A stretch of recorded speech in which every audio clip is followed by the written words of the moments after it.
जो है कौम एक जगह इकट्ठी, ईद नमाज, सबके साथ एक दूसरे के मोहब्बतें, मुस्कुराहटें बिखेरना, और ये हमारी ज़िंदगी का असूल भी होना चाहिए कि इंसान को मोहब्बतें बांटते रहना चाहिए, खुशियाँ बांटते रहना चाहिए। इसी से ही चीज़ें जो है वो आगे बढ़ती हैं। और जिस तरह हमारी ज़िंदगियों में जो है ना एक इस किस्म का बहुत ज़्यादा हम कम्युनिकेशन गैप आ चुका होता है, अपनी अपनी रूटीन में बहुत बिजी होते हैं, लेकिन ये ऐसे मौके होते हैं जहाँ पर आप तमाम फैमिलीज़ जो हैं वो इकट्ठी होती हैं, दोस्त भी इकट्ठे होते हैं, दोबारा से वो गैदरिंग और कम्युनिकेशन जो गैप था वो कम हो जाता है। तो इसी तरह कम्युनिकेशन गैप को हमने कम करना है और ज़्यादा टाइम देना है रिश्तों को, मोहब्बतों को।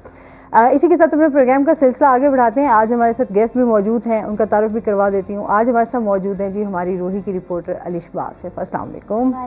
कैसी हैं आप अलिशबा? ठीक ठाक हैं? ईद मुबारक। अभी हम ईद एक दिन और मनाएंगे, है ना? आज लास्ट डे, आज वैसे भी हॉलीडे है ना, कल से स्टार्ट है। कल से स्टार्ट है। अच्छा, और फिर सबसे बड़ी मजे की बात, ईद की 5 छुट्टियां आ गई और लोगों ने भाई खूब रेस्ट किया, खूब ईद मनाई, है ना? लेकिन हमारी ईद जरा 3 छुट्टियों में ही वापस आ गए। अच्छा जी, और इसके साथ ही हमारे जो दूसरे गेस्ट हैं वो हैं जी अहमद अमान, हमारे साथ मौजूद हैं, जो कि यूट्यूबर भी हैं और इसके साथ साथ बहुत अच्छे पेंटर भी हैं और एक कंटेंट राइटर भी हैं। मतलब बहुत सारी क्वालिटीज़ हैं उनके अंदर। उन्हीं से जानेंगे हमारे साथ। कैसे हैं आप? ठीक ठाक हैं? वेलकम करते अपने शो में आपको, और आपको भी ईद मुबारक। खैर मुबारक आपको भी। खैर मुबारक। कैसी गुजरी ईद? अच्छी गुजरी है, फन था। मतलब कि रमज़ान के बाद थोड़ी सी एक्टिविटीज जरा चेंज होती है ना। आप एक महीने की रूटीन हमारे, जैसे हमारे यहाँ थी कि एक महीने की रूटीन हमारी रमज़ान ट्रांसमिशन चल रही थी, हमारा मॉर्निंग शो नहीं था। अब एकदम से रूटीन फिर चेंज हो गया, मॉर्निंग शो की तरफ वापस आ गए हैं। अच्छा, और इसके साथ साथ अलिशबा, क्या किया आपने ईद पे? पहले अलिशबा से जानते हैं ना, अलिशबा ने ईद पे क्या क्या किया? ईद पे पहले दिन तो ऑफिस से छुट्टी थी तो ईद घर वालों के साथ मनाई खूब। सबसे पहले तो क्योंकि रूटीन बनी हुई थी ना, जैसे आपने कहा, तो शाम को वैसे ड्यूटी थी, फिर एक दिन सुबह आ गई और मेरी छुट्टी थी पहले दिन ईद के। वैसे पिछले 3 साल से मैं हमेशा ऑफिस होती हूँ, तो फिर इस दफ़ा मैंने खूब घर वालों के साथ इंजॉय किया। और वो पहले दिन जब सब नमाज पढ़ के आते हैं, सारे घर में इकट्ठे होते हैं और वो शीर खुरमा खाना और रेडी हो जाना, वो सारी कज़न्स इकट्ठी होती हैं। वो ईद का ही ऐसा मौका होता है ना, खास तौर पे जिनकी ज्वाइंट फैमिली नहीं होती, फिर एक जगह दादी के घर इकट्ठे होना, सबने तैयार होना। तो काफी काम भी किए पर बहुत मजा आया, काफी अरसे बाद एंजॉय किया। वो कहते हैं ना, जो त्यौहार होता है वो इसी का नाम होता है, मिल बैठ के सारे खुश होते हैं, सारे इकट्ठे होते हैं। तो काफी ज्यादा ईद मजे की गुजरी पहले दिन, और बाकी 2 दिन ऑफिस वालों के साथ गुजरी। फिर ऑफिस में भी इंजॉय किया, बाहर हम लोगों ने ईद दिखाई, लोग कैसे ईद मना रहे हैं, तो उसके साथ भी इंजॉय किया। और फिर हम डिफरेंट फैमिलीज के पास गए, क्योंकि मुख्तलिफ खाने बना रहे थे। जब हम एज लाइव करने जाते हैं ना, मैंने एक चीज़ देखी है, जब भी कोई बुलेटिन का काम करने जाए, कुछ भी करने जाए, तो डिफरेंट लोगों से मिलने का मौका मिलता है। हर किसी को देखना कि हर कोई ईद कैसे मना रहा है, डिफरेंट तरीके से। आया आपके घर वो शीर खुरमा अलग अंदाज में बन रहा है, तो कुछ अगर मैं एक फैमिली के पास गई तो वो शीर खुरमे में सवैयाँ और कस्टर्ड के साथ साथ वो इलायची नहीं होती वो भी डालती थी। हमारे घर में इलायची वगैरह नहीं डलती, तो वो बड़ा टेस्टी था। तो मैंने कहा यार ये तो यूनिक चीज़ है, ऐसी छोटी छोटी चीज़ें आपको सीखने को मिलती हैं। अच्छा, क्योंकि ईद के त्यौहार में जाहिर सी बात है आपके जो घर के खाने बन रहे होते हैं, जैसे आपकी रमज़ान में हमारी चलता है ना कि अफ्तारी में आपके दस्तरखान सजे हुए होते हैं, तो ईद पे भी आपका यही होता है कि आपके बहुत सारे खाने तैयार हो रहे होते हैं और डिफरेंट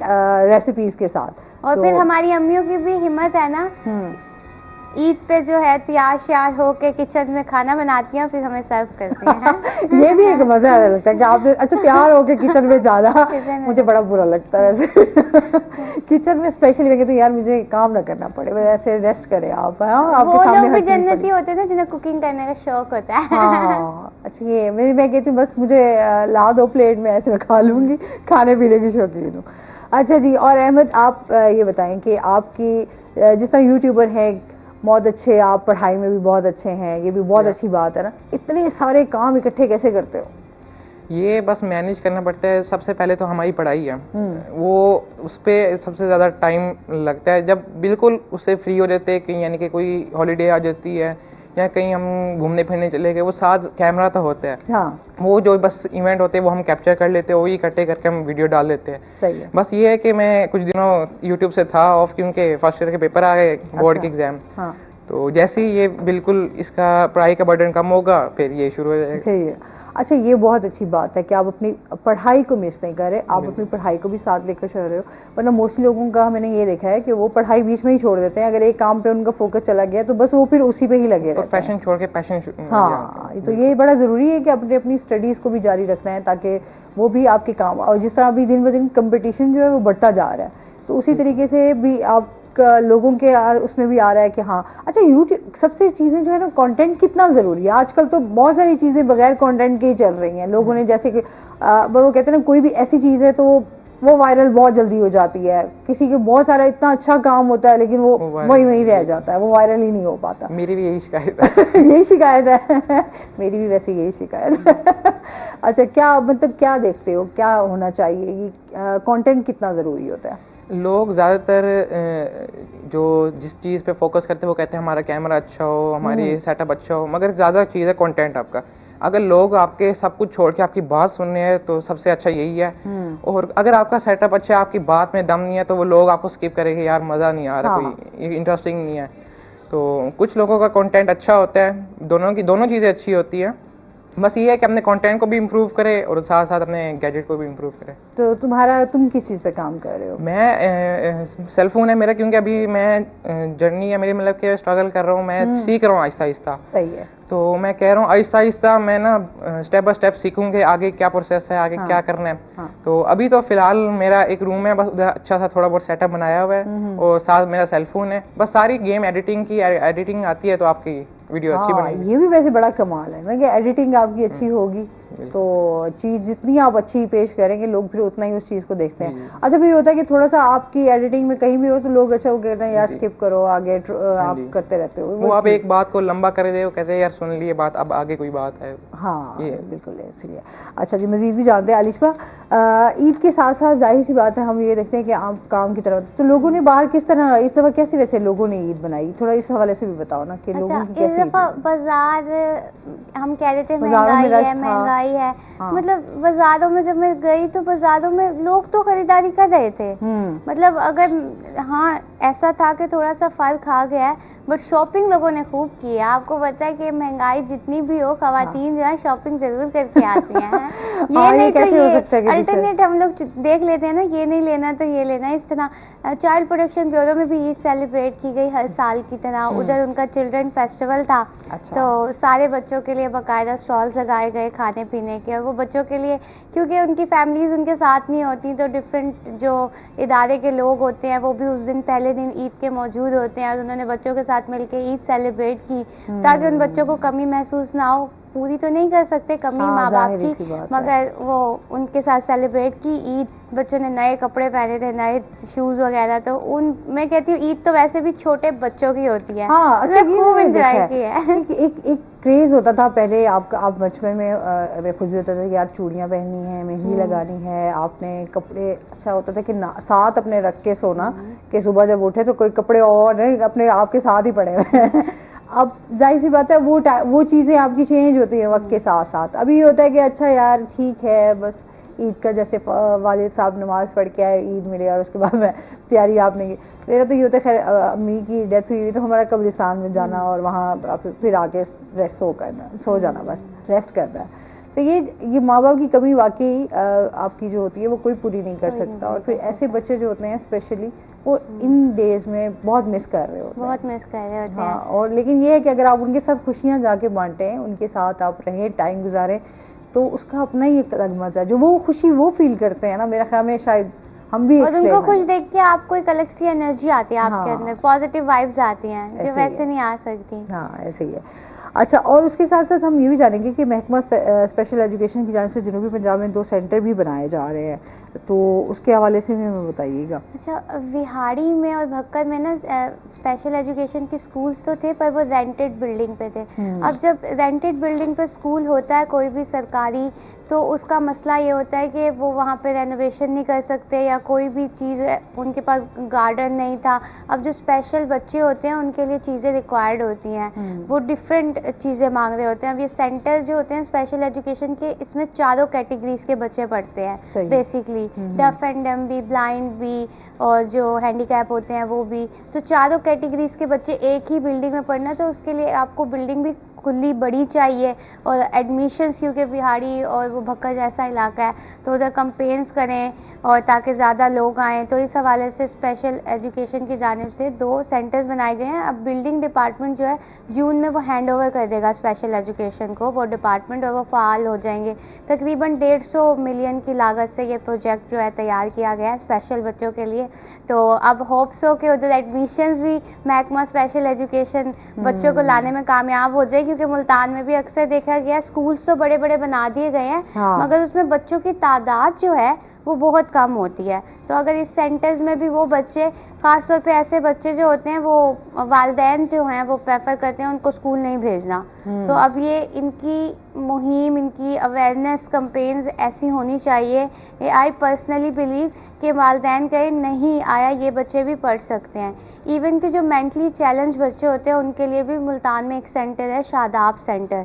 तो उनको वहाँ पे अब उनकी पढ़ाई ऐसे होती है कि उनको ये नहीं सिखाया जाता, उसमें कैटेगरीज होती हैं ABCD। जो बच्चा थोड़ा सा ऑब्जर्व कर सकता है वो उसे बताते हैं कि आया ये A है, ये B है। बट जो बच्चे बिल्कुल ही मेंटली चैलेंज है, वो बिल्कुल ही CD कैटेगरी में आते हैं, डॉक्टर पहले उनका चेकअप करता है एडमिशन से पहले, तो उनको ये सिखाया जाता है आया आप अपने सॉक्स कैसे पहनते हैं, अपने आप का ख्याल कैसे करना है, ये उनकी एजुकेशन है। वरना अगर मेंटली चैलेंज बच्चे आपने देखे होंगे ऐसे रोड पे फिर रहे हैं या घर में, अगर वालिदैन जब तक होते हैं वो ख्याल कर लेते हैं, बाद में कोई नहीं करता। तो उन्हें रोजगार कमाना सिखाना, छोटे छोटे काम सिखाने, जैसे सिलाई करना सिखाना। कुछ बच्चे सिलाइयाँ नहीं कर सकती तो उन्हें वो पकड़ा देना धागा और वो स्वेटर बुनना सिखाना, मतलब उनकी ट्रेनिंग देना कि रहना कैसे आया, अपने आप का ख्याल कैसे रखना है। तो ये एक बहुत बड़ी मेरे ख्याल से नेमत है मुल्तान में शादाब सेंटर का होना। बट अभी भी कुछ लोगों को नहीं पता कि ये बच्चे जो हैं इनको स्कूल भेजना चाहिए नहीं भेजना चाहिए, वो कंफ्यूज रहते हैं। तो ये मेरे ख्याल से महकमा स्पेशल एजुकेशन का काम है, और जो डिस्ट्रिक्ट गवर्नमेंट है उसको भी मिलके इसके साथ काम करना चाहिए, ताकि ये बच्चे जो रोड पे फिर रहे हैं या इधर उधर, माँ बाप के लिए भी ये एक आजमाइश होती है। तो उसके लिए अगर स्कूल में भेजा जाए, बच्चों का टाइम भी गुजरता है, इसके अलावा बच्चों को वज़ाइफ भी दे रहे हैं वो लोग, ताकि बच्चे जो है घर वाले स्पेशली भेज सके। क्योंकि आपको बच्चा, हमारे जो आधे माशरे में लोग ऐसे भी होते हैं बच्चे को भीख मंगवा देंगे क्योंकि ज्यादा पैसे घर आ रहे हैं, ये चीज तो स्कूल नहीं भेजना।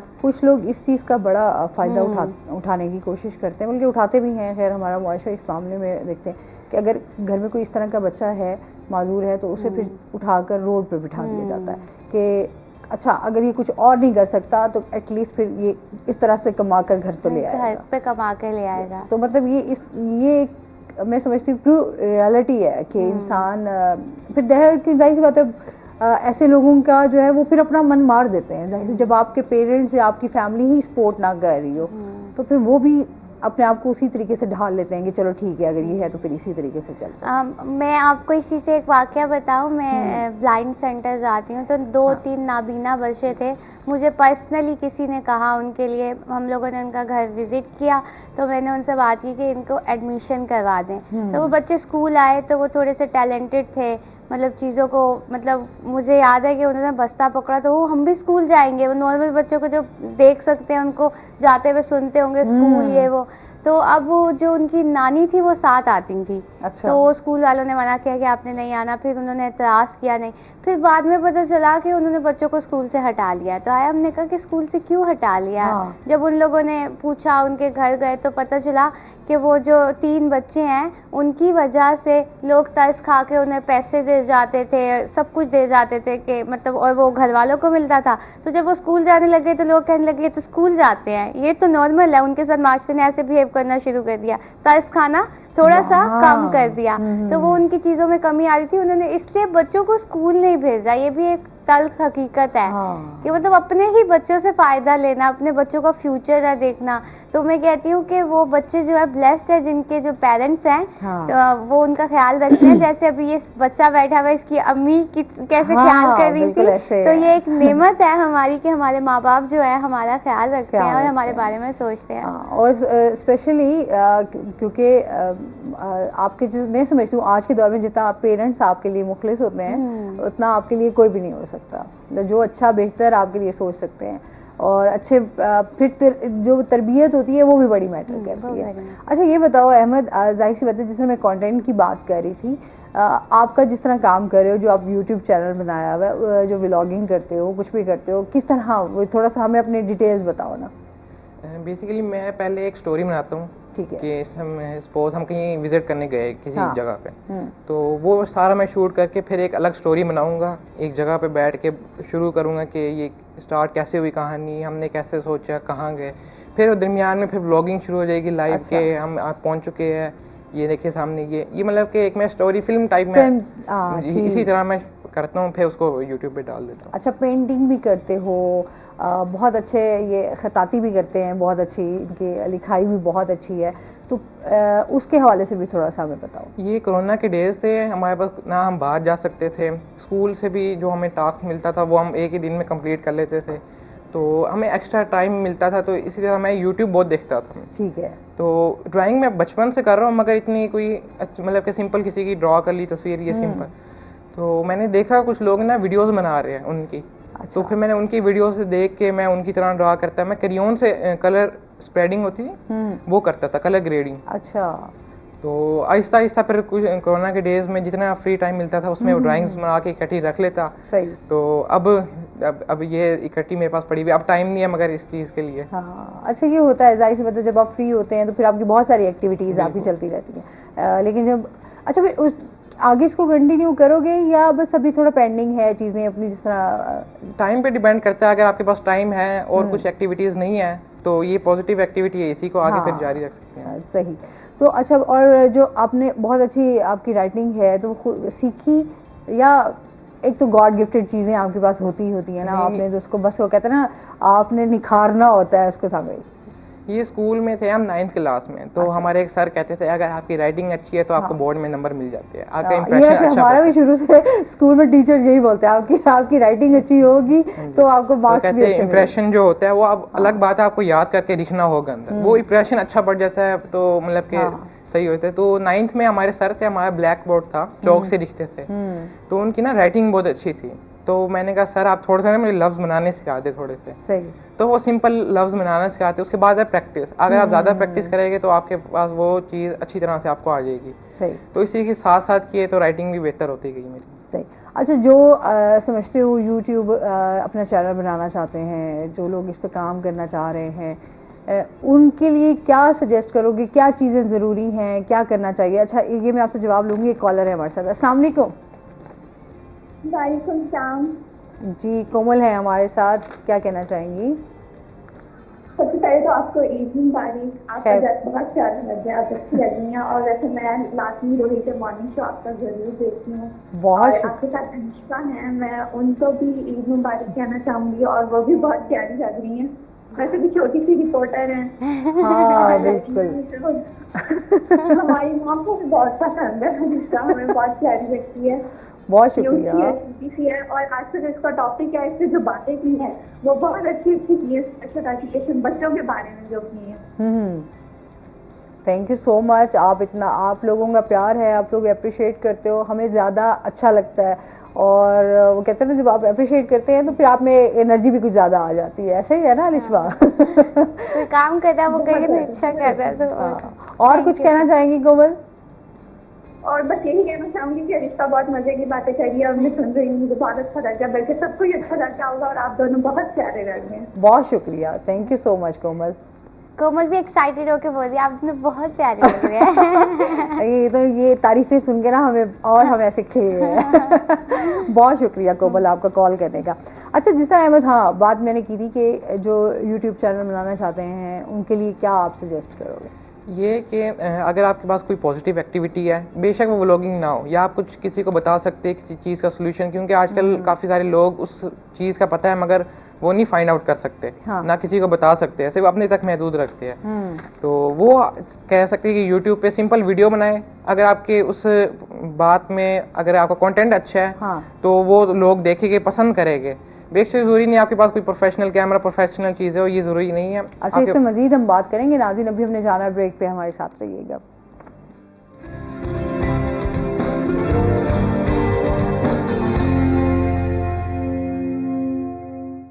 MLC की मेन वेलकम बैक शाहरा नाज़रीन, और इसके साथ इंतहाई हम बात तंग कर रहे गली थे यूट्यूब सूई चैनल बाजार के के हवाले से अंदर क्या क्या चीज़ें मोहम्मद ज़रूरी साद हैं, किस जिसकी तरह उम्र चैनल महज बनाया 26 जा साल सकता है है। अच्छा, को ये सबसे कत्ल बड़ा कर कि दिया गया। आजकल लोग ना मोस्टली ये होता है कि अच्छा आपके पास कैमरा बहुत अच्छा होना चाहिए, तभी आपकी जो है वो इसका जो दोस्त है ना, वीडियोज़ अच्छी बन सकती हैं।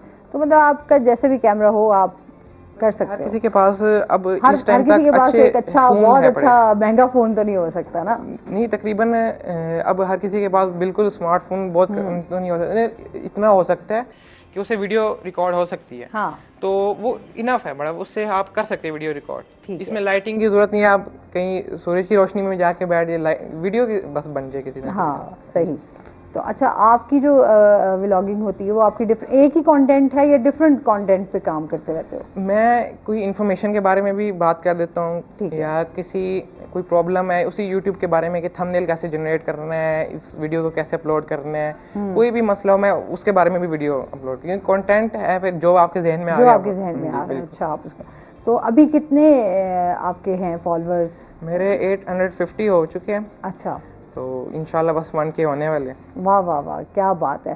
तो यूट्यूब के किस नाम से आप कर रहे हो? थोड़ा सा उसके अपने चैनल के बारे में भी हमें बताओ। मेरे चैनल का नाम है अहमद अवान ऑफिशियल। अच्छा, ठीक। ये आप सर्च करेंगे टॉप पे आ जाएगा ये। वाह वाह, क्या बात है। और फिर आप उसको जो है सब्सक्राइब भी करें और देखें भी लाज़मी जो है सब्सक्राइब। अहमद क्या क्या काम कर रहा है और कितना अच्छा काम कर रहा है। अच्छा, इसके साथ साथ एक तो हमें ये चीज़ें कि आपने बताया कि ये चीज़ें ज़रूरी हैं, कितने फॉलोअर्स होना ज़रूरी है तब। अच्छा, अर्निंग के हवाले से भी होता है ना, ये भी हमारे यहाँ है कि हम कहते हैं जल्दी जल्दी बस कैसे ना अर्निंग हमारी स्टार्ट हो जाए। जी, इसके लिए आपको ना यूट्यूब वालों ने 2 ऑप्शन रखे हैं कि आपके 1000 सब्सक्राइबर होने चाहिए सबसे पहले, दूसरा होना चाहिए आपके 4000 वॉच टाइम।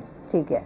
सब्सक्राइबर आराम से गेन हो जाते हैं, वॉच टाइम ये होता है कि आपकी जो वीडियो का ड्यूरेशन है हाँ, वो टोटल 4000 हो। अच्छा, लोग आपकी वीडियो जो देखे वो 4000 आवर्स हो, अच्छा, जो कि ज़रा बहुत टफ है। ज़रा टफ है। हाँ। इसमें टाइम लग जाता है, मगर अगर कोई एक वीडियो आपकी वायरल हो जाती है तो ये भी कवर हो जाता है आराम से। बस बात वायरल होने की है ना। जितना जल्दी वायरल होंगे ना आपके उतनी। अच्छा, और इसके साथ एक कॉलर भी है हमारे साथ। अस्सलाम वालेकुम। वालेकुम सलाम। जी, मोहम्मद अली हैं हमारे साथ, क्या कहना चाहेंगे? मैं अपना मोहम्मद अहमद का फैन हूँ बड़ा। इनकी माशाल्लाह पेंटिंग भी बहुत अच्छी है, और ख़ास तौर पे इनका जो यूट्यूब चैनल जिन्होंने बनाया हुआ है इसमें कंटेंट बहुत अच्छा होता है। स्पेशली जो इनकी डॉक्टर अफवान के साथ वीडियो थी माशाल्लाह बहुत अच्छी थी, और एडिटिंग ज़बरदस्त करते हैं। तो हमारी दुआएं इनके साथ हैं, मज़ीद भी आगे कामयाबियाँ हासिल करें और इनको तरक्की मिले। और माशाल्लाह पढ़ाई में भी ये माशाल्लाह बहुत अच्छे हैं, और तकरीबन 90+ इनकी एवरेज होती है। तो मैं इनका स्पेशली फैन हूँ। अल्लाह ताला इनको मज़ीद कामयाबियाँ दें। आमीन जी, बहुत शुक्रिया। कुछ आपने बात करनी है अहमद? जी जी, मेरे सबको थैंक यू सबके जो भी सपोर्ट कर रहे हैं मेरी। Thank you so much for calling जी। अच्छा, ये होता है कि आप माशाल्लाह फिर जो बच्चा आप पढ़ाई में भी अच्छा हो और बाकी एक्टिविटीज़ भी बहुत अच्छी कर रहा हो ना, तो फिर मज़ा भी आता है ना। उसका फेम का अपना मज़ा होता है। अच्छा अनिश भाई, इसके साथ साथ हम ये भी जानेंगे कि महकमा स्पेशल बच्चों के लिए हवाले से तो बात होगी, सरकारी स्कूलों में तालिबात को जो है वो जिनसी ज़्यादती से बचाव के मुतालिक आगाही जो है वो स्टेशन बनाए जा रहे हैं, सेशंस हैं। जी जी, सेशंस हैं जी। अच्छा, ये चाइल्ड प्रोटेक्शन के इश्तराक से हो रहा है, एजुकेशन डिपार्टमेंट और चाइल्ड प्रोटेक्शन के इश्तराक से।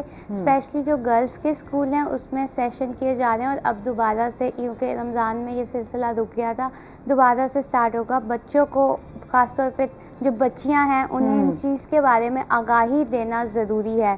तो इस हवाले से जो टीम तश्कील दी गई है तालिबात के स्कूलों में जाना और उन्हें बताना कि आया आपको मालूम होना चाहिए कि कम उम्री की जो शादी है वो होती क्या है, नहीं करनी, कौन सी एज है। और अगर आपके घर वाले आपको, आपने देखा होगा आजकल ये बहुत ट्रेंड चला हुआ है कि बच्चों को दे देते हैं घर में काम करने के लिए, तो बच्चों को उनके हकूक बताना, बच्चों को बताना कि बच्चों के क्या हकूक होते हैं वो भी कितना ज़रूरी है। क्योंकि बच्चे को जब तक इल्म नहीं होगा उसने अपनी हिफाजत खुद कैसे करनी है, तब तक वो हेल्प भी नहीं मांग सकता किसी की। दूसरा, उन्हें हेल्प लाइन्स के बारे में बताना कि अगर आपको कोई मुश्किल आती है तो आपने ऐसे कॉन्टेक्ट करना है। ये सेशन बेसिकली अवेयरनेस सेशन तो है, मगर बच्चों की, खासतौर पे बच्चियों की ग्रूमिंग के लिए कितना ज़रूरी है। क्योंकि आपको पता है जनूबी पंजाब में जो है 14, 13 ऐसे आजकल ट्रेंड चला हुआ है बच्चियों की शादी कर देनी। तो बच्चियों को मालूम हो कि हमारे घर में बच्चियों को स्पेशली बचपन से ये बताया जाता है बड़े होकर आपकी शादी कर देनी है। हाँ। जो हमारे यहाँ एक ऐसा तबका है जो ऐसा होता है कि पढ़ाई के मुतालिक नहीं बताना और ये नहीं करना। तो सरकारी स्कूलों में स्पेशली अगर ये सेशन दिए जा रहे हैं तो आपको पता है वहाँ हर तरह का बच्चा होता है, बच्ची होती है, तो उसे मालूम होना चाहिए कि मैं अपने लिए स्टैंड ले सकूं। और दूसरा ये भी बताया जा रहा है अगर आपके साथ ये जुल्म हो रहा है या आपको चाइल्ड लेबर में मुलव्वस किया जा रहा है या चाइल्ड मैरिज में, तो आपको मालूम होना चाहिए आपने कंप्लेन कहाँ करनी है, उन चीज़ों के बारे में मालूम होना चाहिए। दूसरा आपने किसी स्ट्रेंजर के साथ कैसे बिहेव करना, जो छोटी बच्चियां होती हैं, ताकि किसी भी किस्म के वाक़ये से ऐसे बचा जा सके। बच्चियों को मालूम होना चाहिए कि आया उन्होंने किससे किस तरह और कितनी लिमिट होनी चाहिए बात करने की बच्चियों को। तो इस हवाले से ये जो सेशंस हैं ये दिए जा रहे हैं एजुकेशन डिपार्टमेंट और चाइल्ड प्रोटेक्शन। अच्छा, ये वाकई और जितनी अवेयरनेस मैं कहती हूँ बढ़ेगी उतना ही बच्चियों को भी और बच्चों को भी स्पेशली दोनों को जो है अपने राइट्स का पता होगा।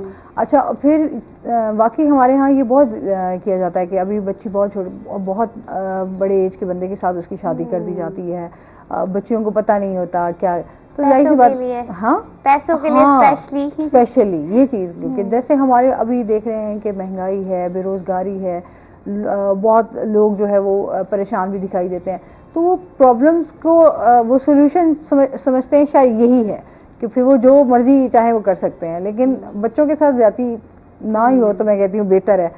अच्छा, इसके साथ साथ अगर हम बात करें कि सरकारी स्कूलों में जो है वो बनाए गए हैं मिनी जंगल और उसमें नए पौधे भी लगाए जाएंगे, ये ज़रा अट्रैक्टिव है, इसके बारे में बताएं। ये ना एजुकेशन डिपार्टमेंट की जानिब से मियावाकी जंगल पहले ही बना दिए गए थे ना स्कूलों में, जिन स्कूलों में स्पेस ज़्यादा थी, बड़े गार्डन्स थे, तो उनमें वो जंगल बनाए गए थे और इसके साथ साथ किचन गार्डनिंग भी स्टार्ट करवाई गई थी। तो उस हवाले से क्योंकि गार्डन बना दिया गया, जो भी बना दिया गया उसकी हिफाजत कैसे करनी है, तो एक टीचर भी अपॉइंट की गई थी। अब ये देखें गर्मियों का सीज़न आ रहा है तो अब नई सब्जियां लगाई जाएंगी और वो बच्चियां खुद लगाएंगी सब्जियां। इससे ऐसे होगा कि बच्चों को सब्जियों के बारे में भी मालूमात मिलेगी और पता चलेगा कि ग्रीन एंड क्लीन कैंपेन तो चल रही है, इसके फवाइद क्या हैं।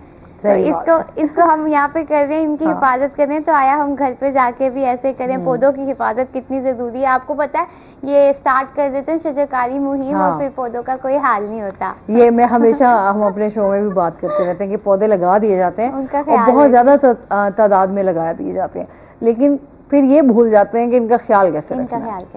अच्छा, अब जैसे गर्मियाँ स्टार्ट हैं, रमज़ान में तो मौसम बड़ा बेहतरीन रहा, अब खैर क्योंकि अप्रैल जो है वो भी एंड हो रहा है, मई के स्टार्ट हो जाएगा, तो गर्मी अब दिन ब दिन बढ़ेगी, तो इसमें स्पेशली जो है वो पौधों का बहुत ज़्यादा ख्याल रखना ज़रूरी है। अच्छा, वक्त पे आपने उसको पानी भी देना है, उसकी केयर भी करनी है। पौधे भी उसी तरह होते हैं जैसे बच्चों की आप केयर करते हैं ना अपने, उसी तरह आप पौधों की भी केयर करें, ये हमारे लिए बहुत ज़रूरी है। और दिन ब दिन जो है कि हम ये देखते हैं ग्रीनरी ख़त्म होती जा रही है, जिस तरह हाउसिंग सोसाइटीज़ जो हैं वो बनाई जा रही हैं।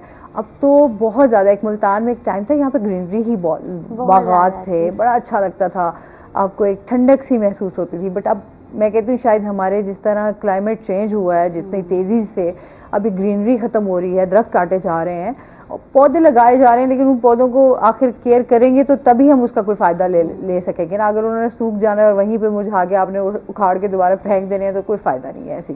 सिर्फ नंबर्स के लिए पौधे मत लगाएं कि हमने इतने तादाद में पौधे स्कूलों में लगाए, इतने तादाद में इस महकमे में लगाए। हमने हमारा एक ये भी अब मसला आ गया ना, दिखावा, सोशल मीडिया पे हमने ये ना उठा के नहीं पिक्चर लगा देनी और हमने इस चक्कर में कि हमें बहुत अप्रिशिएट किया जाए, लेकिन उसका फिर फ़ायदा भी तो करना चाहिए ना। इसमें मजीद भी हम बात करेंगे। नाज़रीन, अभी हमने जाना ब्रेक पे, हमारे साथ रहिए।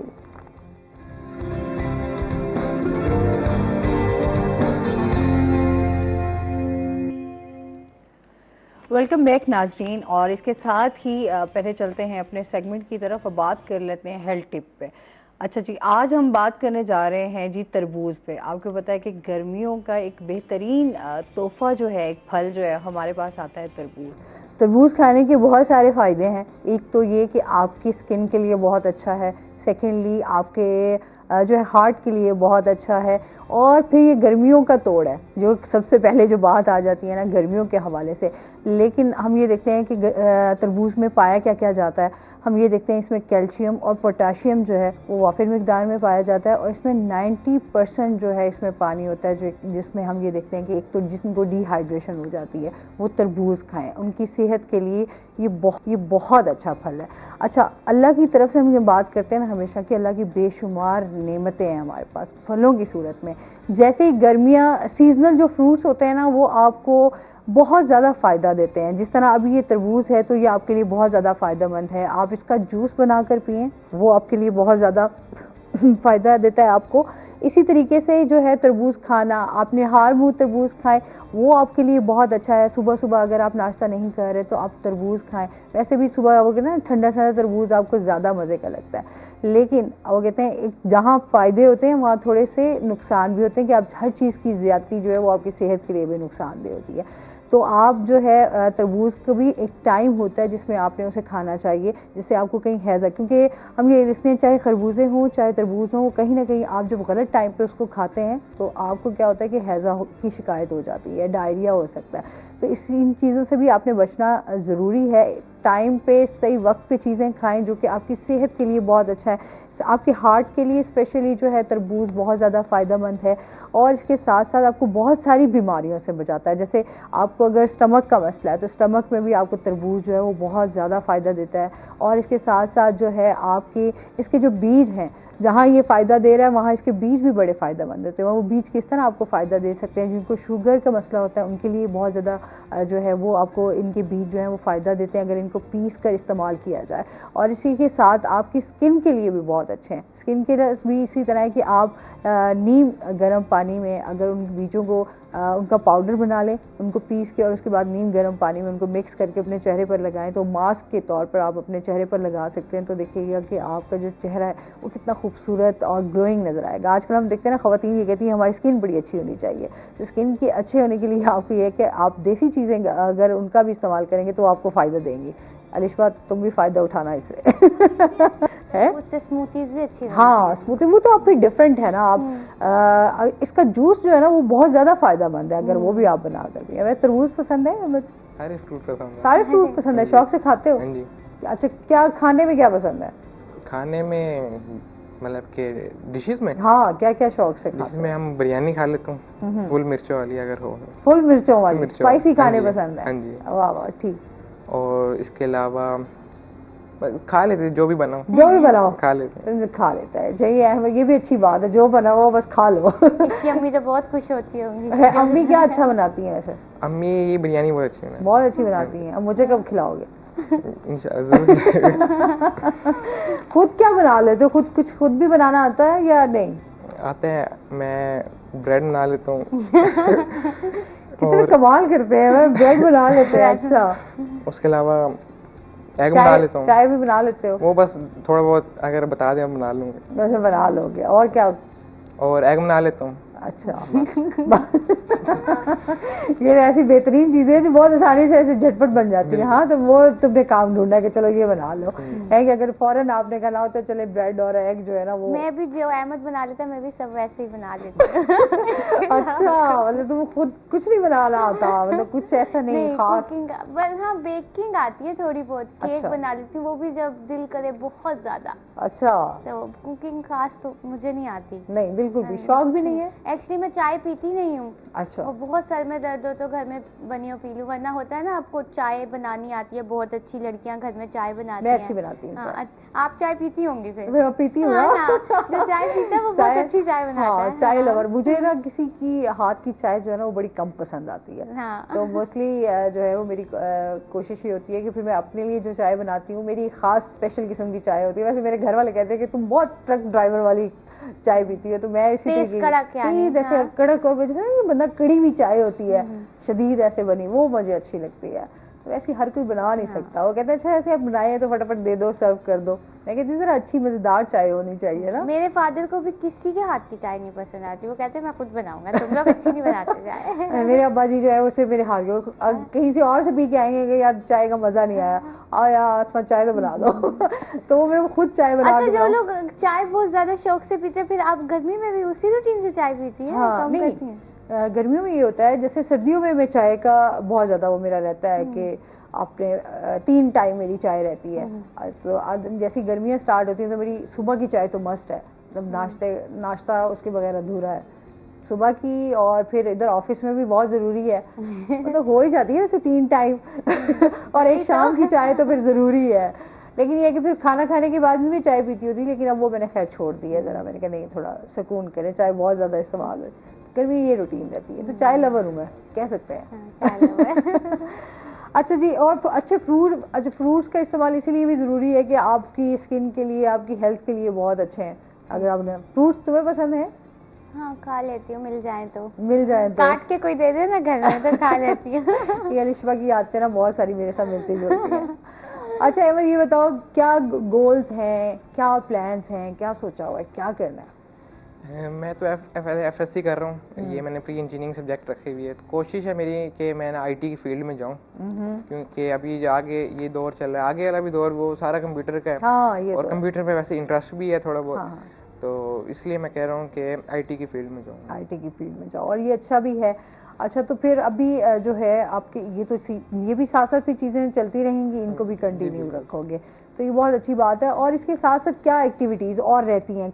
खेल कौन सा पसंद है, कौन सा खेल खेलते भी हो या नहीं? आपके साइड होता है, आजकल हम देखते हैं हमारे पास गैजेट्स आ गए, मोबाइल आ गया है, कंप्यूटर है, तो आप सारा दिन उसी में ही लगे रहे। मोस्टली होता है कि आप गेम्स भी खेल रहे हैं तो आप मोबाइल पे खेल रहे हैं, आपकी फिजिकल एक्टिविटीज़ बड़ी कम हो जाती है। फिजिकल एक्टिविटीज सिर्फ संडे को होती है, वो भी स्ट्रीट क्रिकेट होती है, यानी कि उसके अलावा और टाइम भी नहीं होता इतना। हाँ। कि अब जिस तरह जैसे ही आगे जाते जाएंगे किताबें कम होती जाएगी, मगर उनको पढ़ाई का बर्डन ज़्यादा होता जाएगा। हाँ।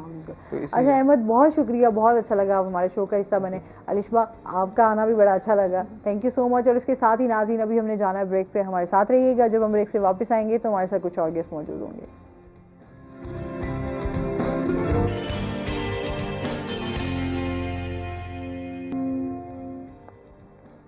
वेलकम बैक नाजरीन। और ब्रेक के बाद हमारे साथ गेस्ट मौजूद हैं, उनका तारुफ करवा देते हैं। हमारे साथ मौजूद हैं जी आज अदनान नईम, सबसे पहले स्पोर्ट्स ऑफिसर हैं जी। अस्सलाम वालेकुम, कैसे हैं आप? ठीक ठाक हैं?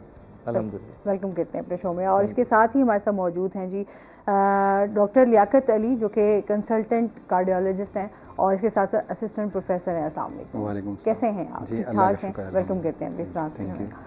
और इसके साथ ही जी बात करेंगे आज हम कहते हैं दिल का ख्याल कैसे रखें।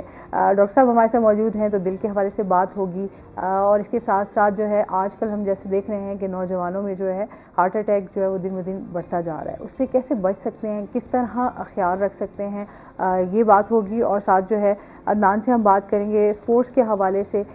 जिस तरह कहते हैं ना, दिल के ख्याल के साथ साथ जो है ना स्पोर्ट्स भी बड़ी ज़रूरी हैं, आपकी फ़िज़िकल एक्टिविटीज़ भी हेल्दी वो बहुत ज़्यादा ज़रूरी है, तो उसके हवाले से बात होगी। स्पोर्ट्स में अभी हम देखते हैं कि यहाँ पर हमारे जो मैदान हैं उनको कैसे आबाद किया जा सकता है। सबसे पहले तो अदनान, ईद मुबारक। जी आपको भी ईद मुबारक। खैर मुबारक। और कैसे आपको ईद कैसी गुजरी? ईद बिजी होती बहुत। क्या एक्टिविटीज़ रही? बस मिलना मिलाना होता है और यही होता है, नमाज़ पढ़नी एक होता है कि चले नमाज़ पढ़ लें, वहाँ सबसे मिल लेता है। खूब नहीं खाया पिया इसलिए नहीं जाता कि रोज़ों से जस्ट हम लोग, तो वैसे ही एक रूटीन बनी होती है। इवन के ईद की सुबह अगर नाश्ता भी करें तो सारा दिन ऐसा महसूस हो रहा होता है जैसे आज भी रोज़ा रखा हुआ है, क्योंकि वो आपकी एक रूटीन बिल्कुल बनी हुई होती है, पूरा मंथ आपका इस तरह चलता है। फिर आगे वाकई ना वो ऐसे ही लग रहा होता है, रूटीन बनेगी। अभी तो टाइम लगेगा, भी उतना नहीं हुआ जैसे नॉर्मल होता है, क्योंकि रोज़ों में कम होता है। ऐसे ही है। अच्छा, स्पोर्ट्स के हवाले से भी जान लेते हैं इस टाइम, स्पोर्ट्स के हवाले से क्या क्या एक्टिविटीज़ चल रही हैं? अगर आप हमारे डिपार्टमेंट के हवाले से देखें तो अभी रमज़ान का जो है एक तरह का फेस्टिवल हुआ है हमारे डिपार्टमेंट का, बहुत अच्छा। हमारा वहाब रियाज साहब हैं हमारे स्पोर्ट्स मिनिस्टर, उनकी क़यादत में हमारे DG साहब और सेक्रेटरी साहब तमाम डिवीजन्स के जो है वो टूर्नामेंट्स हुए, और उसमें बहुत अच्छी हैंडसम अमाउंट जो है वो बच्चों को दी गई है। उसमें सब अलाउ थे, डिपार्टमेंटल प्लेयर्स भी और जनरल प्लेयर्स भी। सही। तो एक बहुत अच्छा गाला हुआ है और ज़्यादातर रात के ही मैचेस हुए हैं, फ्लड लाइट कराया गया क्योंकि दिन में रोज़ा होता है, तो नहीं तो फिर पूरा मंथ हमारा एक बिल्कुल ही वेस्ट हो जाता है। लेकिन उसमें भी रौनक लगी है और बच्चों को एंगेज रखा गया है स्पोर्ट्स में, ये हमारे डिपार्टमेंट की बहुत अच्छी काविश है। और इन फ्यूचर हमारा अभी गेम्स आ रही हैं, उसमें भी वहाब रियाज साहब ने $1 मिलियन जो है अनाउंस किए हैं, जो डिवीज़न जीतेगी उसके लिए। तो इसको आहिस्ता आहिस्ता इसको जो है ना हम इस तरफ ला रहे हैं कि इसमें हम अट्रैक्शन पैदा करें, एक हैंडसम अमाउंट जो है वो डाल के, ताकि बच्चे जो है स्पोर्ट्स की तरफ भी रागिब हों। जैसे दूसरी गेम्स में बहुत ज़्यादा हमारे एक तो लोगों का एक फोकस बन गया है कि जी फीफा का वर्ल्ड कप होता है, इतने $1 मिलियन उसका इनाम होता है, वो $1 मिलियन ही सुन के तो हम लोग बड़ा इम्प्रेस हो जाते हैं, क्योंकि जितना उनका इनाम होता है इतनी किस्त के लिए हम IMF से पता नहीं कितने दिन लगा देते हैं डील करने में। सही। इसी तरह क्रिकेट का ICC वाले इनाम देते हैं वर्ल्ड कप में, तो इसी तरीके से बाकी जो गेम्स हैं फिर वो थोड़ा सा पीछे हो जाती हैं। लेकिन इसमें हम लोगों ने ये हमारे डिपार्टमेंट ने ये स्टार्ट किया है बहुत अच्छी चीज़ें कि इसमें भी अगर आप पैसे की तरफ कहेंगे भी इसमें भी हैंडसम अमाउंट है, तो वो इंजेक्ट की गई है। लेट्स सी उसका क्या रिजल्ट निकलता है। हाँ, नहीं अच्छा ही निकला। और फिर जितने हम कहते हैं ना कि जिस तरह एकदम स्पोर्ट्स पीछे गई, सिर्फ एक क्रिकेट को ही बहुत ज़्यादा लोग क्योंकि शौक भी रखते हैं, पसंद भी करते हैं, खेलते भी हैं, लेकिन बाकी गेम्स भी बहुत ज़रूरी है। बहुत सारे बच्चों को ना बाकी गेम्स में भी इंटरेस्ट होता है, लेकिन जाहिर सी बात है सहूलतें ना मिलने की वजह से फिर वो चीज़ें भी हमारी बहुत पीछे रह जाती हैं। जी आप देखें, अगर आप वर्ल्ड वाइज देखें तो 15 एक मुल्क होंगे जो तमाम गेम्स खेलते हैं, जो आपको ओलंपिक्स में भी मेडल्स जिनके सबसे ज़्यादा होते हैं और बाकी गेम्स में भी उनकी टीम्स हैं। लेकिन ये जो बाकी ममालिक हैं इनकी पहचान जो है वो 1-2 गेम्स ही होती हैं। जैसे हमारी हॉकी पहचान थी, मैं इसलिए कहूँगा कि अब थोड़ा वो कम हो गया है, बहुत कोशिश की जा रही है कि उसको हम दोबारा से खड़ा करें हॉकी को। और हम लोग क्रिकेट से पूरी दुनिया में पहचाने जाते हैं। इवन कि मैं खुद भी जब जाता हूँ बाहर तो वो कहते हैं ना पाकिस्तान की टीम आई हुई है, तो वो लोग बहुत अच्छे फिर हम लोगों से वो लोग मिलने आते हैं बाकायदा। तो हम लोग क्रिकेट से पहचाने जाते हैं हमारा मुल्क। हाँ, ये तो अभी भी तो हाँ जी, बाकी गेम्स भी हैं, बच्चे खेलते भी हैं, डिपार्टमेंट्स में उनकी टीम्स भी हैं, उनकी जॉब्स भी लगी हुई हैं, लेकिन वो पीछे इसलिए रहती हैं कि वो गेम्स जो है ना हमें ओलंपिक्स में ही नज़र आती हैं टीवी पे, क्योंकि वो ओलंपिक्स में ही हो रही होती हैं। तो बाकी अब हमारे चैनल्स हैं बहुत अच्छे हैं, वो दूसरी गेम्स को भी दिखाना शुरू किया, क्योंकि प्राइवेटाइज चैनल्स जो हैं जो प्राइवेट हैं तो वो उन्होंने भी वो अपना ये इनके हकूक लेते हैं, तो वो कोई टेबल टेनिस दिखा रहा है, कोई बैडमिंटन दिखा रहा है, वो थोड़ा थोड़ा अब इनको पॉकेट्स देने लग गए हैं, जो बड़ी अच्छी बात है। सही। और मजीद भी आपसे जानते हैं, सर से जानते हैं, सर दिल के हवाले से जिस तरह मैंने बात की, तो कैसे ख्याल रखें दिल का? उसमें बिल्कुल ऐसे ही है कि दिल ज़ाहिर है एक वाइटल आर्गन है, और उसकी जो केयर है वो जैसे आपने सपोर्ट से बात की शुरू की, तो दिल का जो ख्याल है उसके अंदर यही चीज़ें हैं कि उसकी ऑब्वियसली जो फ़िज़िकल चीज़ें हैं उसके अंदर कि हम एक बैलेंस डाइट लें, जिसको हम कहते हैं एक मतवाज़न ग़िज़ा है। और ख़ास तौर पे आजकल जिस तरीके से हम लोग देख रहे हैं कि हमारे अंदर, जैसे अभी ये बात कर रहे थे कि ज़ाहिर है स्पोर्ट्स के हमारे यहाँ उतने वसाइल नहीं हैं, अगर कुछ लोग करना चाह रहे होते हैं फ़िज़िकल एक्टिविटी तो उनको वो रिसोर्सेज नहीं जो है वो मुहैया हो रहे होते। तो उसके अंदर यही है कि हम अपना एक हेल्दी लाइफस्टाइल अपनाएं, और हेल्दी लाइफस्टाइल के अंदर सबसे जो मेन चीज़ है वो ये है कि हम डेली वॉक की रूटीन बनाएं 35 से 45 मिनट, और जो ग़िज़ा है हम उसका ख़ास ख्याल रखें। उसके अंदर जैसे ताज़ा फल हैं, सब्ज़ियाँ हैं, उनका इस्तेमाल ज़्यादा करें, और जैसे फ़ास्ट फूड है, स्मोकिंग है, और जिसको हम कह सकते हैं कि सेडेंटरी लाइफस्टाइल है, उससे हम परहेज़ करें। तो ये मोटी मोटी चीज़ें हैं, जो बंदा भी इसके ऊपर अमल करेगा ऑब्वियसली वो उसका दिल जो है वो फिट रहेगा। हाँ। और हॉस्पिटल्स और उससे उसकी बचत रहेगी। हाँ बिल्कुल। अच्छा, जिस तरह हम आजकल देख रहे हैं कि नौजवानों में बहुत ज़्यादा हार्ट अटैक जो है वो बहुत ज़्यादा हो रहा है, क्या समझते हैं क्या रीज़न्स हैं? उसमें कुछ तो कॉमन चीज़ें हैं हार्ट अटैक की नौजवान लोगों के अंदर, कुछ अनकॉमन चीज़ें हैं जिसको हम कह सकते हैं रेयर चीज़ें। तो जो कॉमन है अगेन उनके अंदर सबसे ज़्यादा जो चीज़ है वो फिज़िकल इनएक्टिविटी है। हमारी आजकल जो है फ़िज़िकल जो एक्टिविटी है वो तकरीबन एज अ होल अगर हम देखें तो नौजवान लोगों के अंदर भी कम हो गई है। अक्सर लोगों की ऐसी जॉब की नेचर है जिनके अंदर कंटिन्यूस उनको बैठना पड़ता है, प्रोलॉन्ग सिटिंग जिसको हम कहते हैं। तो आजकल जो है प्रोलॉन्ग सिटिंग या डायबिटीज़ के बारे में ये बात भी करते हैं हम लोग कि बेसिकली जो शुगर है वो एक किस्म की सिटिंग डिजीज़ है, जो कंटिन्यूस बैठे रहते हैं उनको भी ये चीज़ें हो जाती हैं। तो उसके अंदर जो कॉमन चीज़ है एक वो फिज़िकल इनएक्टिविटी, इसी तरीके से वज़न का ज़्यादा होना, ओबेसिटी का होना, फास्ट फूड और एक्सरसाइज का ना करना, और अनहाइजीनिक फूड जो है कि यानी ऑयल का और इन चीज़ों का बेदरेग इस्तेमाल और उसकी क्वालिटी का ख्याल ना रखना, और इसी तरह स्मोकिंग है और कुछ और इस तरह की एडिक्शन है। तो ये चीज़ें तो कॉमन है। अनकॉमन चीज़ों के अंदर कुछ ऐसी चीज़ें हैं जिसको हम कह सकते हैं कि वो कुदरती तौर पे है। जैसे हम कहते हैं कि ये कुछ लोगों के अंदर ये pre mature coronary artery disease है कि उनकी फैमिली के अंदर है। अगर उनकी फैमिली के अंदर है तो सब चीज़ें कंट्रोल करने के बावजूद भी उनके अंदर चांसेस हैं कि उनको दिल की बीमारी हो जाए। इसी तरीके से एक अनकॉमन चीज़ जो है वो ये है कि कुछ लोगों की दिल की नालियाँ इस तरह निकल रही होती हैं। हम कहते हैं ये अनोमलस ओरिजिन है कॉरोनरी आर्टरीज़ का। कुछ लोगों को बचपन से ऐसी बीमारी होती है, हम कहते हैं वेस्कुलाइटिस है। और कुछ लोगों के अंदर कुछ ड्रग्स की वजह से जैसे कोकेन और इस तरह की चीज़ें हैं। तो ये ज़रा अनकॉमन चीज़ें हैं, लेकिन अगर ये चीज़ें हैं तो इसकी वजह से भी दिल की बीमारियां जो है जल्दी आपको हो जाती हैं। आप अनएक्सपेक्टेड यानी 25 साल 30 साल 26 साल की उम्र में आप देखते हैं कि लोग जो है वो दिल के अटैक के साथ आ जाते हैं। इसी तरह कुदरती तौर पे कुछ लोगों के अंदर फैमिलियल हाइपर कोलेस्ट्रोलीमिया होता है, यानी उनकी फैमिली के अंदर जो है कोलेस्ट्रोल की मिकदार उनकी बॉडी के अंदर बहुत ज़्यादा होती है अनएक्सपेक्टेड। तो आप लोग देख रहे होंगे कि उनकी 26 साल एज होगी, दिल का अटैक होगा, किसी को हम स्टेंट डाल रहे होंगे, कोई बेचारा बाईपास करा के फिर रहा होगा। तो ये अनकॉमन चीज़ें हैं। बहरहाल इसके अंदर ज़्यादा चीज़ें वही कॉमन हैं जो हमारे बस में हैं, जिनको हम प्रिवेंट कर सकते हैं।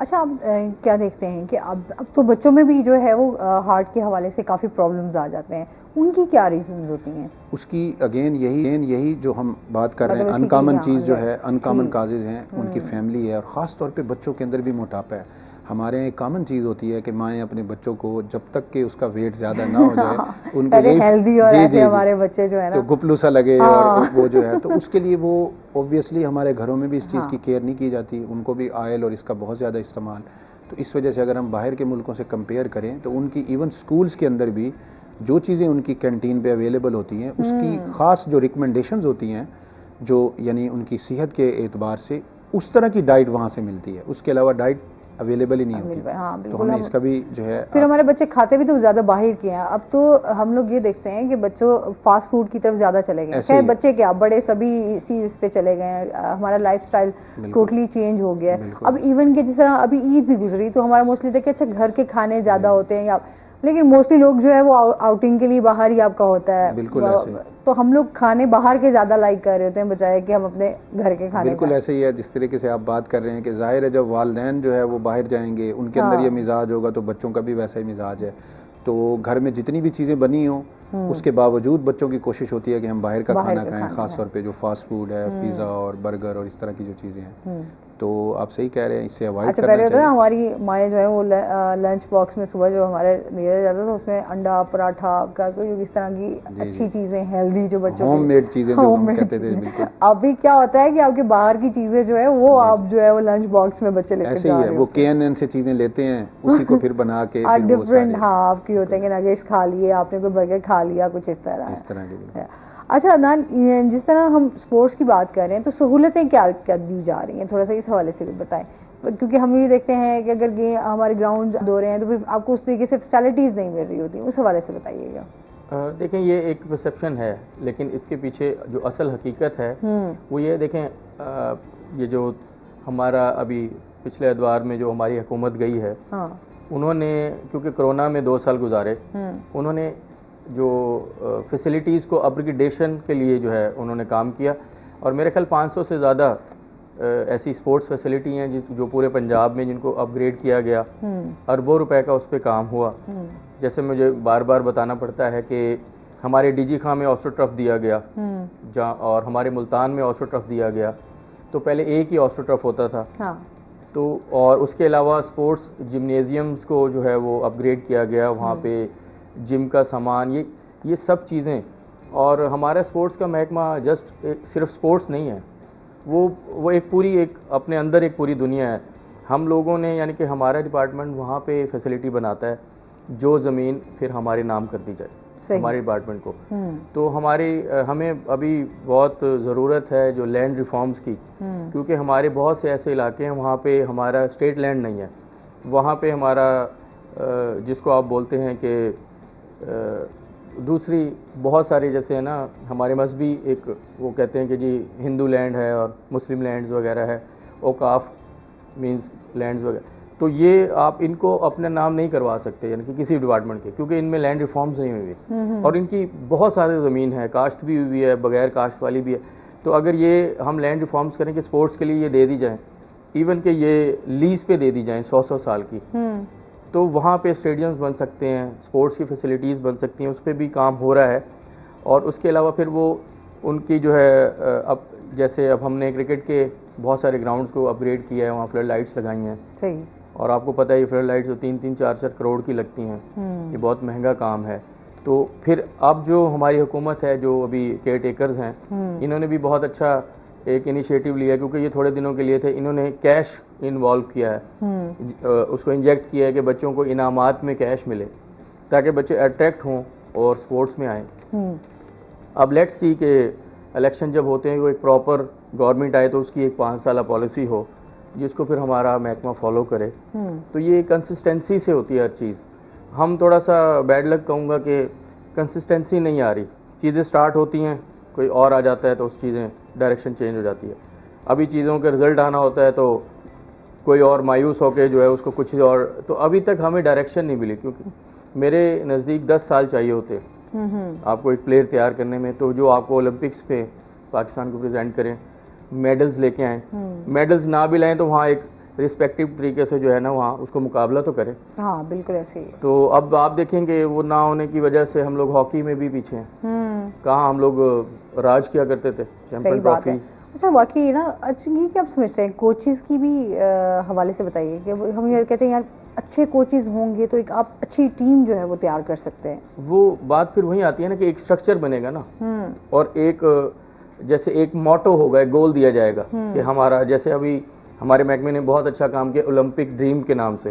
सही। उसमें हमने अंडर 13 से लेकर ना ऑनवर्ड जो बच्चे हैं उनको ट्रेनिंग में डाला है, ताकि वो हमें अभी ओलंपिक्स में कोई भी जाए तो हमें कोई मेडल लेके आए हमारे लिए। सही। तो इस तरह की कोई पॉलिसी हो जिसको प्रॉपर फॉलो किया जाए। ये नहीं कि भाई 1 साल आपने चलाया तो उसके बाद खत्म। इसके लिए हमें पैसा चाहिए होता है। स्पॉन्सरशिप्स हमारी इतनी नहीं है जो कि होनी चाहिए। हमारी स्पॉन्सरशिप जो दूसरी चीज़ों में ज़्यादा है, और वो स्पोर्ट्स में कोई भी लोग कहते हैं यार इस पे क्या लगाना, हालांकि मेन हमारा वही है। डॉक्टर साहब कह रहे हैं तो एक मजबूत दिल जो है वो स्पोर्ट्स से ही हो सकता है। तो वो आप, और मजबूत दिल आप किसी भी फील्ड में फिर बंदा चल सकता है। ऐसे ही है, क्योंकि जिस तरह मैंने पहले भी अभी बात की थी कि हमारे बच्चे जो हैं वो मोबाइल पे ज़्यादा गैजेट्स पे चले गए ना, उनका ये माँ बाप का कसूर है। ठीक है, हमारी हेल्दी एक्टिविटीज़ जो हैं वो बड़ी कम हो गई हैं। इवन के स्कूलों में भी अब हम देखते हैं जिस तरह प्राइवेट स्कूल्स का हम मोस्टली ये देखते हैं कि वो उन्होंने अपने घर बनाए हुए हैं तो घरों को शिफ्ट कर दिया अपने स्कूल में, तो वहाँ क्या ग्राउंड होगा और वहाँ कहाँ बच्चे खेलेंगे। वो पॉलिसी ही है ना। देखिए अगर हम पॉलिसी बनाएं, अब वो स्कूल वाले मुझसे नाराज हो जाएंगे। अब पॉलिसी बनाएंगे जिस पे ग्राउंड नहीं होगा वो स्कूल ही नहीं होगा। लेकिन इन्होंने क्या उन लोगों को एक, क्योंकि पॉपुलेटेड कंट्री है, हमारी मजबूरी भी है कि हमने स्कूल सिस्टम्स को इनवाइट भी किया हुआ है कि हमारे बच्चे अच्छा पढ़ सकें। लेकिन दूसरी साइड पे साथ खेल भी उतनी ही जरूरी हम लोग है। वो चीज़ को फिर पीछे छोड़ देते हैं कि भाई इनके पास ग्राउंड नहीं है। उसको फिर हम लोग एक NOC देते हैं कि जी जब आपका एनुअल स्पोर्ट्स गाला 3-4 दिन का कराते हैं और वो बस, वो मैं समझता हूँ उसका कोई फ़ायदा नहीं है। वो हमारे स्पोर्ट्स गवर्नमेंट के जितने भी हमारे ग्राउंड्स हैं ना, वो उसको 3 दिन के लिए अलाउ करा लेते हैं। वो बच्चों को अब 3 दिन में क्या प्लेयर बनेगा।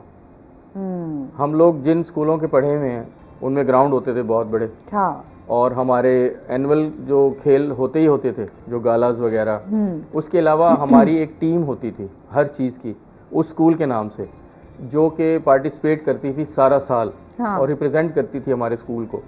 तो हम लोग वहाँ से आए, उस टाइम खेलों का भी अरूज था, चीज़ें कम थी, स्पोर्ट्स फैसिलिटीज़, प्लेयर्स बहुत अच्छे थे, बहुत अच्छे। और आजकल तो आप लोगों को पैसे दे के लाएंगे यार आप खेल लें, आप पैसे, तो टैलेंट इतना नहीं है और फैसिलिटीज़ बहुत ज़्यादा हैं, थोड़ा सा डिसबैलेंस हो गया। सही। तो इसको भी बैलेंस में लाना पड़ेगा। जैसे मैं आपके चैनल की भी तारीफ़ करूँगा कि आप लोग जो कोई न्यूज़ वगैरह चलाते हैं तो उसका जवाब भी हमें पेश भी होना पड़ता है वफाकी महोत्सव पे जाके या सूबाई महोत्सव पे, क्योंकि वो बता देते हैं जी फलानी जगह ग्राउंड नहीं है। हालांकि रिपोर्टर को मैं कहूँगा अच्छी बात है, लेकिन उनको ये नहीं पता कि कितनी पेचीदगियाँ हैं लैंड रिफॉर्म्स नहीं हुए हुए, और जो हमें लैंड चाहिए होती है स्टेट लैंड, और उसके SOPs होते हैं कि कितनी लैंड हो। जाहिर बात है आप छोटा सा ग्राउंड को 10 मरले में तो नहीं बनाएंगे ना, जाहिर बात। तो हमें वो एकड़ के हिसाब से चाहिए होता है। फिर हमने वो भी देखना होता है कि वो क्लोज टू सिटी है, पॉपुलेटेड एरिया के करीब है। अब ये भी नहीं है कि 20 किलोमीटर दूर कहीं जंगल में बना दो, ना वो वहाँ पानी हो ना कुछ, तो वो एक SOPs के साथ चलना पड़ता है। फिर खैर वो हम लोग उसका रिप्लाई देते हैं। इसमें मैं तारीफ करूंगा कि चले आप लोग कहीं ना कहीं सुना तो रहे हैं कोई चीज़। वो ये था कि हमारा तो काम यही है कि एक आम बंदे की आवाज़ बनकर बैठें, ताकि जो चीज़ यहाँ पर अवेलेबल नहीं है उसके बारे में एटलीस्ट बोलें तो सही, बताएं तो सही कि आखिर किन चीज़ों की हमें ज़रूरत है और उनको पूरा किया जा सके। मैं तारीफ ही कर रहा हूँ हाँ, कि ये बहुत अच्छा है कि हमारा चैनल जो है वो पूरे जनूबी पंजाब में भी, अपर पंजाब में भी सुना जाता है, देखा जाता है। तो देखा जाता है तो उनकी न्यूज़ पे ये एक्शन होता है। तो फिर खैर हम लोग वो वहाँ पे भी जमा करा देते हैं चीज़ें, ये चीज़ें जो, तो मैं तारीफ ही करूँगा इसका। बहुत शुक्रिया जी। अच्छा डॉक्टर साहब, आपको वैसे खेल कौन सा पसंद है? आप भी गेम्स खेलते रहते हैं? जी बिल्कुल, मुझे क्रिकेट पसंद है बहुत। अच्छा। तो गेम्स तो बहुत ज़रूरी हैं, इसमें कोई शक नहीं। तो ये वाकई ना, जैसे आप अपने आप को फिट रखना है तो आपने अगर बीमारियों से दूर रहना है तो फिर आपकी फिजिकल एक्टिविटीज बिल्कुल ऐसे ही है। जिस तरीके से आप बात कर रही थी कि बच्चों के अंदर और नौजवानों के अंदर इतनी ज़्यादा जो है वो शरह बढ़ रही है और लोग जो है वो दिल की तकलीफ़ के साथ आ रहे हैं, ब्लड प्रेशर, शुगर के साथ, तो उनके अंदर जिस तरीके से जो है ये स्पोर्ट्स के हिसाब से भी ये बात कर रहे थे, तो हमारे पास इस वक्त सबसे इम्पोर्टेंट चीज़ यही है। जैसे एक आम चीज़ भी हम लोग सुनते हैं कि जी जो परहेज़ है वो इलाज से बेहतर है, और एक आम सी यानी एक हर बंदा ये कह रहा होता है कि भाई इलाज जो है ये सुन्नत है, लेकिन परहेज़ जो है वो वाजिब है। तो परहेज़ उससे पहले की चीज़ है, बजाय इसके कि हम बहुत बड़े बड़े हॉस्पिटल्स बना दें, हम लोगों को जो है वो स्टेंट डाल दें, बाईपास कर दें और अरबों खरबों रुपए उनके ऊपर खर्च करें। अगर हम जो है यानी बेसिक लेवल के ऊपर काम कर लें, प्रिवेंशन के ऊपर, जैसे स्पोर्ट्स के हिसाब से ये बात कर रहे थे कि अगर हम जो है वो स्कूल्स के अंदर और जो है वो चाइल्डहुड से ये ऐसे यानी गवर्नमेंट लेवल पे ये काम हो जाए प्रिवेंशन का, तो बच्चों के अंदर शुरू से ही हम इसके ऊपर काम करें कि हमारे यहाँ कम हो, तो वो जो अरबों खरबों रुपए लगने हैं वो बजट कम होकर लाखों में आ जाएगा। और सबसे बड़ी चीज़ ये है कि सेहत भी रहेगी बच्चों की। नौजवानों ने मेन काम करना होता है किसी भी मुल्क का, अगर वो हेल्दी होंगे तो अल्लाह के फजल से हमारा मुल्क भी हेल्दी होगा। बिल्कुल ऐसे। तो स्पोर्ट्स बहुत इंपॉर्टेंट हैं, इनको जो है बहुत ज़्यादा प्रमोट करना चाहिए, और इवन हम बड़ों को भी जो है जितना हो सके अगर हम खुद करेंगे हेल्दी एक्टिविटीज़ तो हमारे बच्चों के अंदर भी ये चीज़ आएगी। बिल्कुल ऐसे ही है। अच्छा, दिल से जुड़ी और भी बहुत सारी बीमारी होती हैं, हम सिर्फ एक हार्ट अटैक को ही डिस्कस करते हैं, कौन कौन सी बीमारियाँ हो सकती हैं? दिल के बिल्कुल ऐसे ही है, दिल के साथ जो है यानी एक कॉमन चीज़ तो यही होती है जिसको हार्ट अटैक कहते हैं। हाँ, और हार्ट अटैक में भी बात होगी और दीगर जिस तरह मैं कह रही थी इससे जुड़ी कौन कौन सी बीमारियां उस पर बात करेंगे, लेकिन अभी हमने जाना ब्रेक पे, हमारे साथ रहिएगा।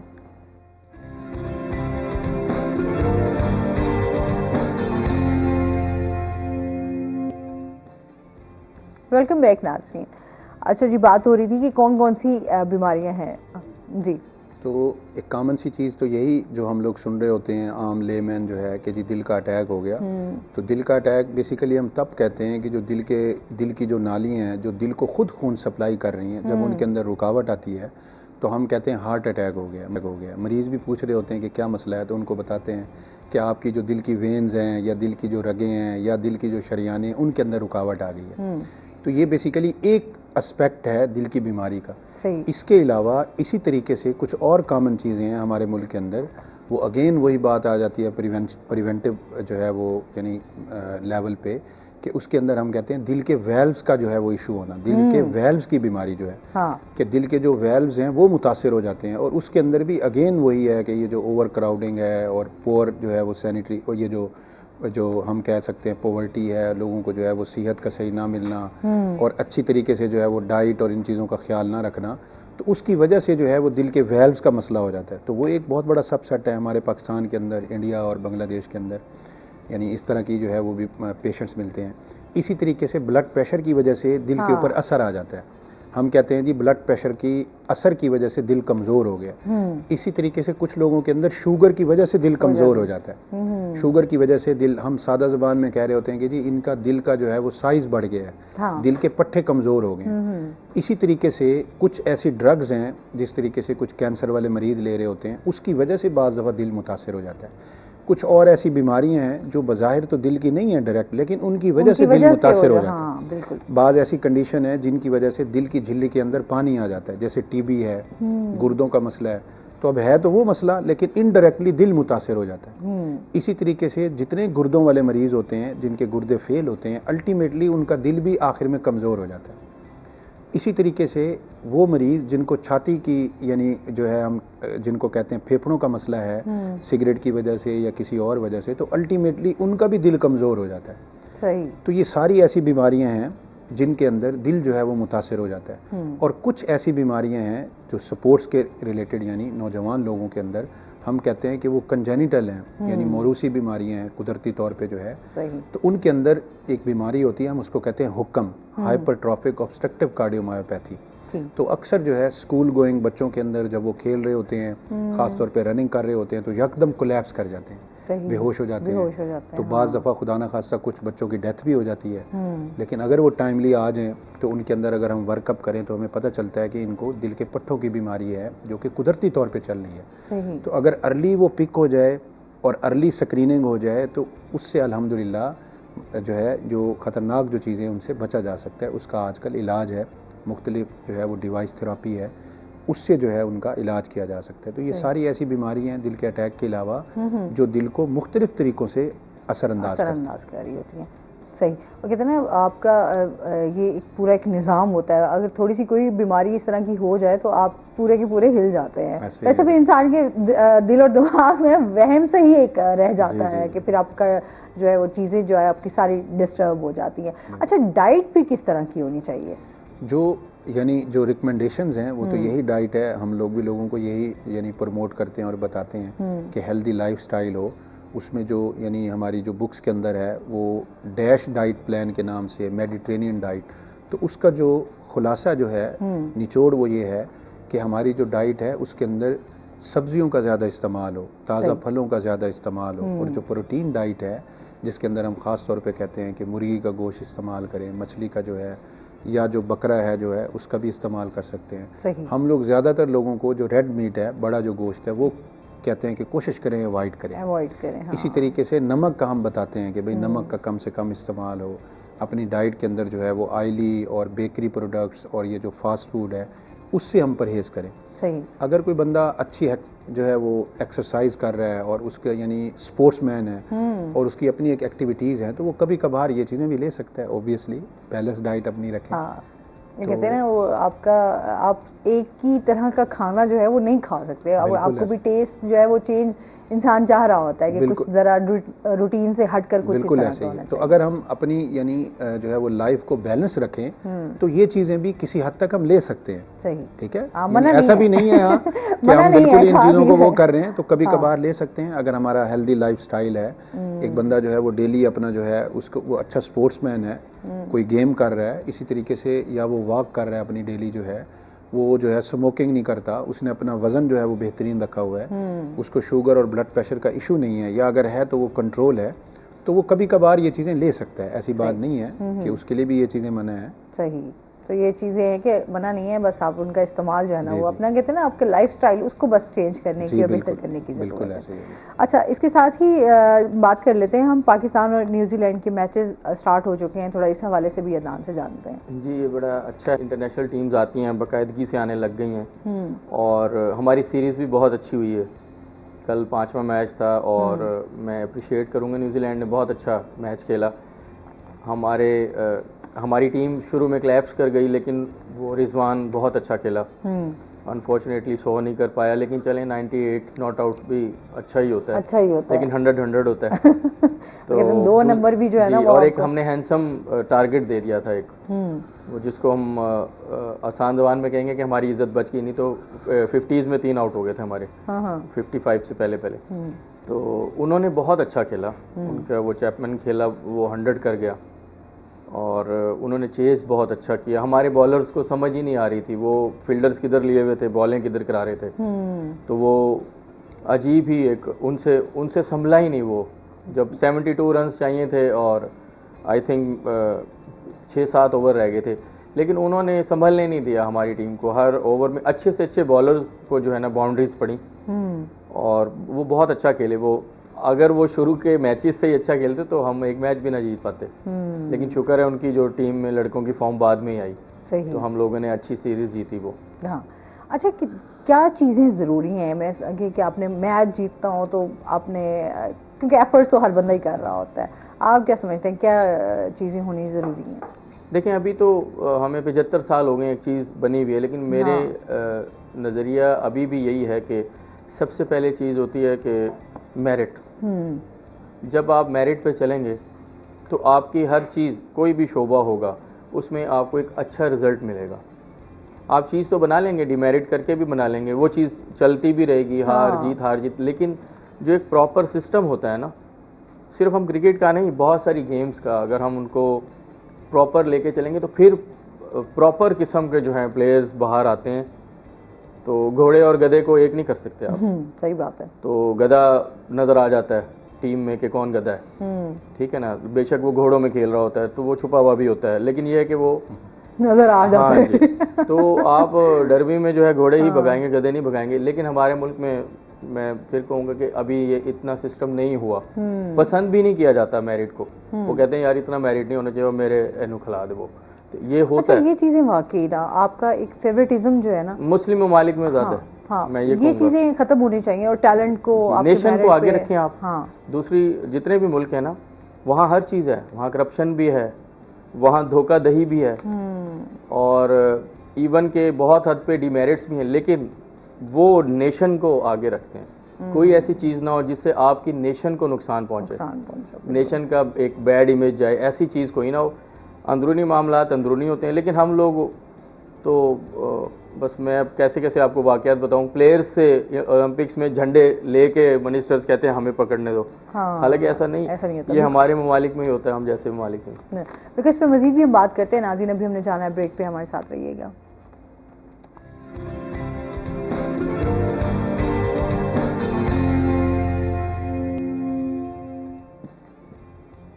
वेलकम बैक नाज़रीन।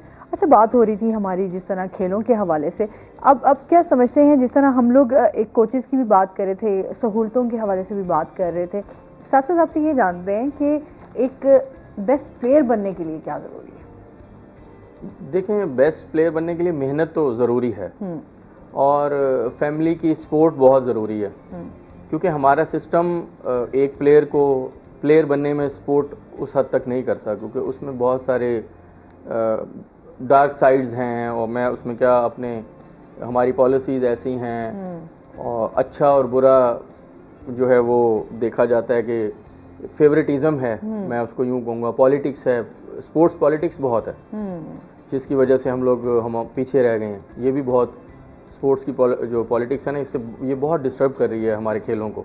सही। तो मैं कोशिश करूंगा और कहूंगा यार इससे बाहर निकलो, नेशन का सोचो, पॉलिटिक्स का छोड़ो। अगर ओहदा मिल जाएगा 2 साल के लिए होगा, 3 साल के लिए, आप जो है वो बच्चों को उनका टैलेंट इम्प्रूव करवा के उनको मुल्क के लिए रिप्रेजेंट करवाएं मुल्क को, तो वो बेहतर होगा। अपने ज़ाती मफादात को हम जो है पुश डाल के हम मुल्क के लिए कुछ सोचें। हाँ, बिल्कुल। तो तभी प्लेयर बनता है, उसके लिए तकदीर भी बहुत ज़रूरी होती है। अभी वाली जो हुकूमत है, आप समझते हैं कि वो खेलों को फ़रोग दे रही है या नहीं? आप किस हुकूमत की बात कर रही हैं, सूबाई या वफाकी? दोनों की बात कर रही हूँ। अभी सूबे में तो निगरान हुकूमत तो कुछ भी नहीं करती ना, वो तो इलेक्शन कराने के लिए आई होती है, लेकिन फिर भी इन्होंने हमने एक कंपटीशन करवाया इनके अंडर भी, तो इन्होंने वो पैसे वगैरह मैंने आपको बताया, बड़े अच्छे हैंडसम अमाउंट दिए प्राइज की शक्ल में। तो ये तो 90 डेज के लिए होती है ना, तो ये पॉलिसी तो नहीं बना सकती ना। सही। ना ही जो इनके अपॉइंटेड पर्सनस होते हैं वो कोई प्रॉपरली होते हैं, वो तो सिर्फ 90 डेज के लिए होते हैं। ये तो हमारे मुल्क की मामलात और हालात ऐसे हैं कि वो एक्सटेंड हो गया है। तो बाकी जो वफाक है वो भी आपके सामने साल ही हुआ है, उसको भी वो भी कोई ऐसा काम नहीं कर सके। जो पहले 3.5 साल वो करते आ रहे थे वो वहाँ स्टक हो गया, कट ही कर दिया गया। ये हमेशा हम देखते हैं जब भी हुकूमत चेंज होती है ना, फिर जो चीजें नई हुकूमत आती है, पिछले हुकूमतों ने उनके प्रोजेक्ट पे फटियां लगाने के चक्कर में, क्योंकि मैं कहूँगा ना हमारा थर्ड वर्ल्ड है ये फटियां लगाने के चक्कर में रहते हैं। और कोई कानून बनाया जाए कि किसी के नाम से सिवाय नेशनल हीरोज़ के अलावा किसी के नाम से ना कोई हॉस्पिटल हो, ना कोई स्पोर्ट्स का स्टेडियम हो, ना ही कोई ऐसी, ना कोई एयरपोर्ट हो। ये इन लोगों किसी के नाम से नहीं होने चाहिए। ये मुल्क के नाम से हों, उस शहर के नाम से हों प्रॉपरली। इसको डीपोलिटिसाइज करें इन चीज़ों को कि जी मैंने मैं कहूँ जी मेरा नाम लिखा जाए, क्योंकि मैं ऑफिसर था इस डिस्ट्रिक्ट का, भाई मैंने बनवाया ये, मेरी भी इसमें खिदमत है। भाई मैं पैसे भी तो ले रहा हूँ ना, टैक्स के पैसों में से मुझे पे मिलती है, मैं अपना गुजर बसर करता हूँ, तो ये मैं अपनी ड्यूटी निभा रहा हूँ, मैं एहसान तो नहीं कर रहा नेशन पे।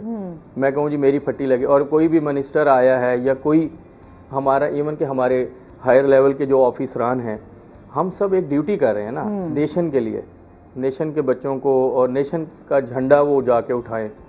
आप किसी भी मुल्क में बगैर जंग के अपना झंडा नहीं लहरा सकते, लेकिन स्पोर्ट्स एक वाहिद चीज़ है, आप अपना झंडा, हमने इंडिया में भी लहराते हैं और वो अलाउ है, और वो बड़ा अच्छा लगता है, क्योंकि हमें सिखाया जाता है कि जी ये दुश्मन है और ये फलान हाल, ग्लोबलाइज हो गया वर्ल्ड, अब इस चीज़ को रिलैक्स किया जाए, इन चीज़ों को मैं यही कहूँगा।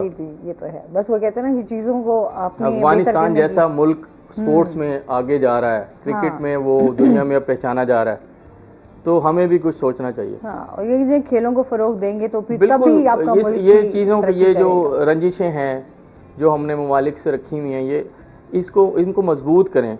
मेरा नहीं ख्याल कि कोई भी मुल्क किसी मुल्क के लिए आउट ऑफ द वे जाके कह रहा होता कि हम इसे तबाह कर दे, बर्बाद कर दे। अब दुनिया चेंज हो गई है, अब तिजारत करें आप और अपनी इकोनॉमी को मजबूत करें।